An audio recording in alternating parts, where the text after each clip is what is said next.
کریمہ نمبر 44، 45 اور 46۔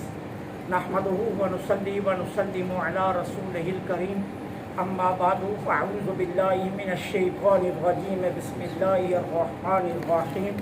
تحیتہم یوم یلقونہ سلام وأعد لهم اجرا کریما۔ یا ایہا النبی انا ارسلناک شاہدا ومبشرا ونذیرا وداعیا الی اللہ بإذنہ وسراجا منیرا۔ صدق اللہ العظیم۔ تحیتہم، ان کو دعا دی جائے گی، یوم، جس دن، یلقونہ، وہ ملیں گے اپنے رب سے۔ کیا دعا؟ سلام، سلامت رہو، وَأَعَدَّ، اور ہم نے تیار کر رکھا ہے، لہم، ان کے لیے، اجرن کریما، عزت والا اجر۔ یا ایہا النبی، اے نبی مکرم، انا، بے شک، ارسلناک، ہم نے بھیجا آپ کو، شاہدن، گواہ بنا کر، مبشرن، خوشخبری دینے والا، نذیرن، ڈرانے والا، وداعین، اور بلانے والا، الی اللہ، اللہ کی طرف، بِإِذْنِ ہی، اس کے حکم سے، وسراجن، اور آفتاب، منیرا، روشن کر دینے والا۔ اللہ جل سبحانہ وتعالی آیہ کریمہ نمبر 44 میں جو ارشاد فرما رہے ہیں، مفسرین کرام نے اس کے دو معنی لکھے اور دو مطالب لکھے۔ ایک مطلب یہ ہے کہ جب میدان محشر میں اہل ایمان کو، اہل تقوی کو، اہل زہد کو اللہ جل سبحانہ وتعالی کا دیدار نصیب ہوگا تو وہ اللہ کے دیدار کے لطف سے ایک دوسرے سے محبت سے بغل گیر ہو جائیں گے، اور جب بغل گیر ہوں گے تو پھر سلامن کے دل نواز کلمات سے ایک دوسرے کو مخاطب کریں گے۔ ایک معنی اس کا یہ ہے، اور دوسرا معنی یہ ہے کہ جب جمال الہی بے نقاب ہوگا، کیا وہ حسین لمحات ہوں گے، کیا وہ حسین گھڑیاں ہوں گی کہ جب اللہ جل سبحانہ وتعالی کا جمال بے نقاب ہو جائے گا، پھر جنہیں شوق دید ہوگا اور جن کے دلوں میں ساری زندگی یہ حسرت رہی ہے کہ لطف دید اور لذت دید انہیں نصیب ہو جائے، جب انہیں یہ نصیب ہوگی تو پھر اللہ جل سبحانہ وتعالی محبوب حقیقی رب دعا دے گا، کیا؟ سلامن، تم سلامت رہو۔ اس آیا کا یہ معنی، وَأَعْدَ لَهُمْ أَجْرًا كَرِيمًا، اور سلامتی کے ساتھ دوسرا یہ حکم سنایا جائے گا کہ ہم نے تمہارے لیے عزت والا اجر تیار رکھا ہے۔ اور وہ عزت والا اجر کیا ہوگا؟ یہی رب کی دید، کیونکہ رب کی دید جو ہوگی کوئی جنت کی نعمت بھی اس کا مقابلہ نہیں کر سکے۔ اللہ جل سبحانہ وتعالی کے دید کے وقت جو لطف آئے گا، جو انسان کو سرور ملے گا، وہ جنت کی کسی نعمت میں بھی نہیں ہوگا۔ تو اس لیے یہاں یہ کہا گیا۔ آگے اللہ جل سبحانہ وتعالی اپنے محبوب کو بڑے محبت سے مخاطب کر رہے ہیں، یا ایہا النبی، اے نبی مکرم۔ بڑے پیارے انداز سے محبوب کو اللہ مخاطب فرما رہے ہیں، اور مخاطب فرمانے کے بعد پھر اللہ تعالی ان خطابات کا ذکر فرما رہے ہیں جس سے اس نے اپنے محبوب کو متصف کیا۔ مقصد کیا؟ اپنے رسول مکرم کی عزت افزائی، ایک مقصد یہ۔ دوسرا مقصد اہل ایمان کو حوصلہ دینا کہ ایمان والو، تان و تشنیع سے گھبراؤ مت، حالات کی نزاکتوں سے گھبراؤ مت، یہ جو تند و تیز آندیاں تمہارے مخالف چل رہی ہیں ان سے گھبراؤ مت، یہ جو تمہارے راستوں میں گڑھے کھودے جا رہے ہیں تم ان سے گھبراؤ مت، یہ جو حالات تمہارے مخالف جا رہے ہیں ان سے گھبراؤ مت، کیوں؟ تمہیں گھبرانے کی ضرورت نہیں ہے۔ ملت اسلامیہ کی کشتی ہم نے کسی ایسے ملاح کے ہاتھ میں نہیں دی ہے کہ جو نہ تجربہ کار ہو، اس کشتی کا ناخودا ہمارا محبوب برحق ہے۔ اور یاد رکھو تمہارا کام فقط یہ ہے کہ تم پوری محبت کے ساتھ ان کا دامن اطاعت مضبوطی سے تھام کر رکھنا۔ یاد رکھو کنارے پر فقط تم ہی پہنچو گے، کوئی اور نہیں پہنچے گا۔ شرط صرف یہ ہے کہ میرے محبوب کی اطاعت کا دامن تمہارے پاس مضبوطی سے رہنا چاہیے، اور کنارہ تمہارا مقدر ہے، کسی اور کا مقدر نہیں ہے۔ اور ساتھ اللہ تعالیٰ اسلام کے دشمنوں کو ان کے جو حوصلے ہیں اللہ تعالیٰ ان کو پست کر رہا ہے کہ تم جو سر جوڑ کر اس شمع فروزہ کو بجھانے کا سوچ رہے ہو، یاد رکھنا یہ کبھی تمہاری سوچ مکمل نہیں ہوگی۔ اب ذرا آپ ان الفاظوں پر غور کیجئے، کیا کہا؟ شاہدن، اے نبی مکرم ہم نے آپ کو شاہد بنا کر بھیجا۔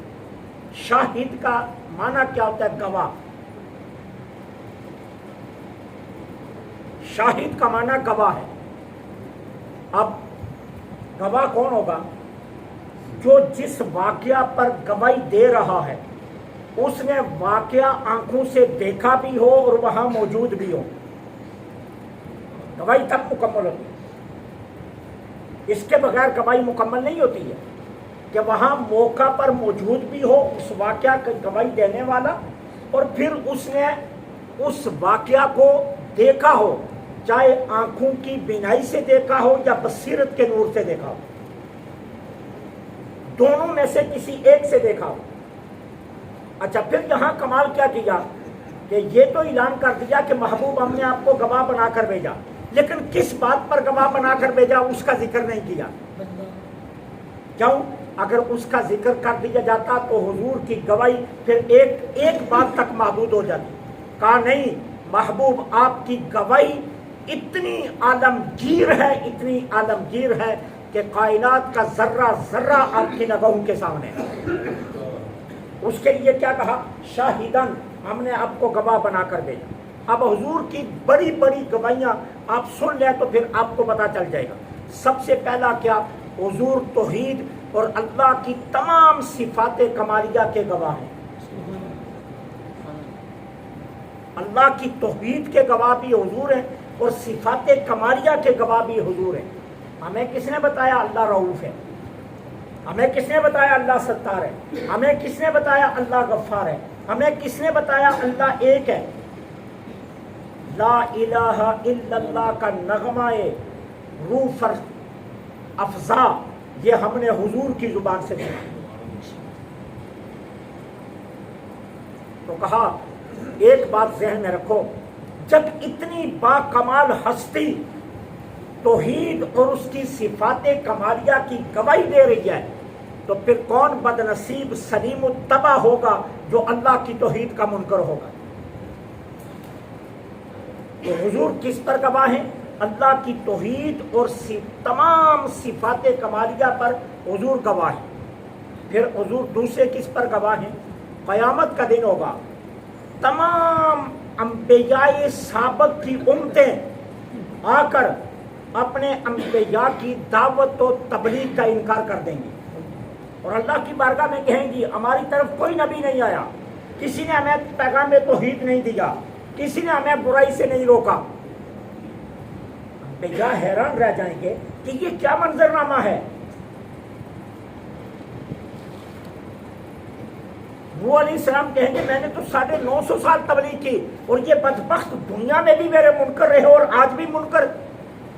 جناب کلیم دیکھ کر دنگ رہ جائیں گے کہ میں نے تو ان کی خاطر کہاں کہاں کے سفر نہیں کیے اور وہاں بھی منکر اور یہاں بھی منکر۔ تمام اپنے انبیاء کی دعوت و تبلیغ کا انکار کریں گے۔ پھر اس بڑے مجمع میں میرے آقا آئیں گے اور میرے آقا آ کر گواہی کیا دیں گے؟ اے اللہ، میں سارے نبیوں کی توحید کی تبلیغ کی گواہی دیتا ہوں کہ انہوں نے اپنا فرض منصبی کما حق ادا کیا اور تمام نبیوں کی جان چھوٹے گی میرے محبوب کی گواہی پر. تو کہا ہم نے آپ کو شاہد بنا کر بھیجا. پھر حضور اور کس پر شاہد ہے؟ حضور اپنی امت پر شاہد ہے. یہ یاد رکھنا، حضور اپنی امت پر گواہ ہیں. کون کیا کر رہا ہے یہ نہیں کون کر کے آیا ہے، کون آج کیا کر رہا ہے، حضور اس پر گواہ ہیں. حضرت قاضی ثناء اللہ پانی پتی علیہ رحمہ نے تفسیر مظہری کے اندر اس کا ترجمہ شاہدن کا کیا. یہی شاہدن علی امتی کا، محبوب ہم نے آپ کو آپ کی امت پر گواہ بنا کر بھیجا ہے. اور اپنے اس عقیدے پر وہ دلیل دے رہے ہیں. کیا دلیل؟ حضرت عبداللہ بن مبارک حضرت سعید بن مسیب رضی اللہ تعالی عنہ سے روایت کرتے ہیں کہ حضور کی امت ہر صبح ہر شام حضور پر پیش کی جاتی ہے اور سرکار اپنے ہر امتی کو اس کے چہرے سے پہچانتے ہیں. حضرت قاضی ثناء اللہ پانی پتی نے اس پر لکھا، علامہ اسماعیل حقی نے لکھا، تمام مفسرین نے اس پر دلائل کے ساتھ طویل گفتگو کی ہے. یہاں میں وہ طویل گفتگو جو ہے نا وہ طوالت کی وجہ سے چھوڑ رہا ہوں، صرف قاضی ثناء اللہ پانی پتی کا حوالہ دے رہا ہوں. کہا ہر صبح و شام حضور کی ساری امت حضور پر پیش کی جاتی ہے اور حضور اپنے ہر امتی کو اس کے چہرے سے پہچانتے ہیں اور حضور کو علم ہے میرا کون سا امتی کیا کر رہا. قیامت کے دن حضور اپنی امت پر گواہ ہوں گے. یہ اتنی عالمگیر گواہی ہے، اتنی وسیع گواہی ہے. اس لیے اللہ فرماتا ہے محبوب ہم نے آپ کو شاہد بنا کر بھیجا. اب دوسرا لقب کیا کہا؟ مبشران، خوشخبری دینے والا. خوشخبری کس کی؟ کہ دیکھو اسلام کے تمام تر احکامات کی اطاعت میں تمہاری فلاح دارین کا راز مضمر ہے. اور اگر تم اسلام ایمان قبول کرو اور ایمان کے تقاضوں کو پورا کرو تو تمہیں جنت کی بشارت ہے. اور علامہ اسماعیل حقی نے کیا لکھا؟ اہل ایمان اور اہل اطاعت کے لیے جنت کی بشارت دینے والے حضور ہیں مبشر، اور اہل محبت کو رب کے دیدار کی بشارت دینے والے کہ ہم نے آپ کو مبشر بنا کر بھیجا. پھر تیسری صفت کیا کہی گئی؟ نذیر. نذیر کا عام معنی تو یہی کیا جاتا ہے ڈرانے والا، لیکن یہاں یاد رکھنا ہم نے قرآن عربی زبان میں آیا ہے، ہم نے اس کو پنجابی والوں سے نہیں سمجھنا، ہم نے قرآن کو عربی والوں سے ہی سمجھنا ہے. جتنی دیر تک ہم لغت عربی کا سہارا نہیں لیتے، لغت عربی کا، اتنی دیر تک قرآن ہمیں سمجھ میں نہیں آ سکتا. ہم اپنی بولی میں نہیں کہہ سکتے کہ نذیر کا معنی ڈرانے والا ہے تو پھر ڈرانے والا ہی ہوا. نہیں، ہم نے اہل عرب لسان عرب سے پوچھنا ہے کہ تم بتاؤ تمہارے ہاں نذیر کا معنی کیا ہے. تو انہوں نے نذیر کا معنی کیا کیا؟ کسی کو نافرمانی کے نتائج سے وقت سے پہلے آگاہ کر دینا. کسی کو نافرمانی کے نتائج سے وقت سے پہلے آگاہ کر دینا. کر لی تو پھر آگاہ کرنے کا مطلب کیا؟ پھر تو نتائج مرتب ہو گئے. تو اللہ فرماتا ہے محبوب ہم نے آپ کو نذیر بنا کر بھیجا کہ آپ وقت سے پہلے نافرمانوں کو ان کی نافرمانی کے جو نتائج مرتب ہوتے ہیں آپ ان سے باخبر کرنے والے. ہم نے آپ کو یہ شان دے کر بھیجا. پھر اس کے بعد فرمایا وَدَاعِيًا إِلَى اللَّهِ بِإِذْنِهِ، اور آپ کو ہم نے داعی بنا کر بھیجا کس کی طرف؟ اللہ کی طرف بلانے والا. داعیان کا مطلب ہوتا ہے بلانے والا، إِلَى اللَّهِ اللہ کی طرف بلانے والا. اچھا یہ کام بڑا مشکل ہے، یہ کام بڑا کٹن ہے، یہ بڑا دشوار ہے. لوگ اس کو بڑا آسان سمجھتے ہیں لیکن یہ بڑا مشکل ہے، بہت ہی کٹن ہے۔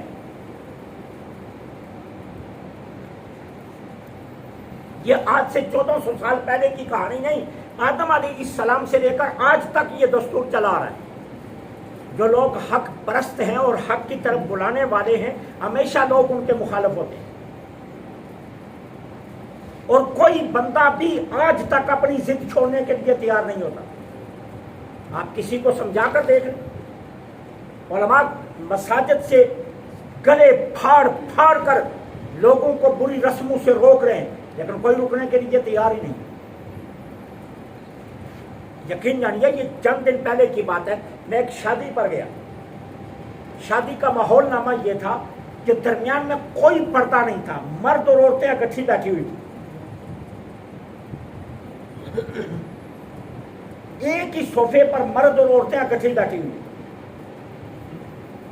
بہت پیسہ لگا ہوا تھا، شادی ہال بہت سجا ہوا تھا، بہت دھوم دھام تھی۔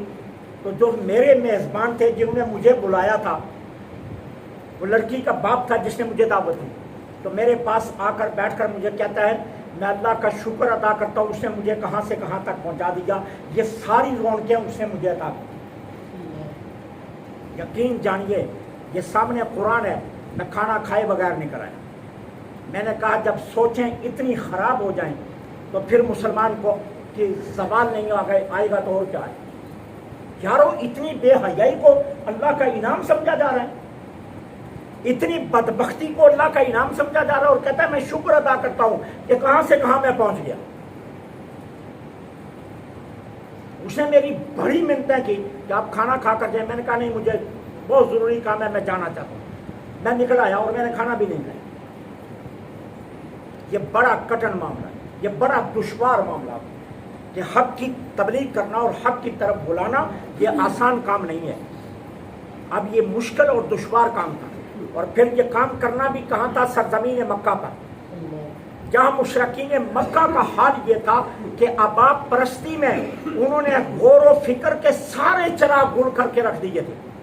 غور و فکر کی تو وہاں دنیا ہی کوئی نہیں تھی، بس میرا دادا جہاں تھا میں وہاں ہوں، میرا باپ جہاں تھا میں وہاں ہوں، جدھر میرا باپ لگا ہوا تھا وہاں میں لگا رہوں گا۔ یہ تو ان لوگوں کی سوچیں تھیں، اور ایک طرف مشرکین مکہ تھے، اور یہی حال بلکہ ان سے بھی برا حال یہود و نصارہ کا تھا۔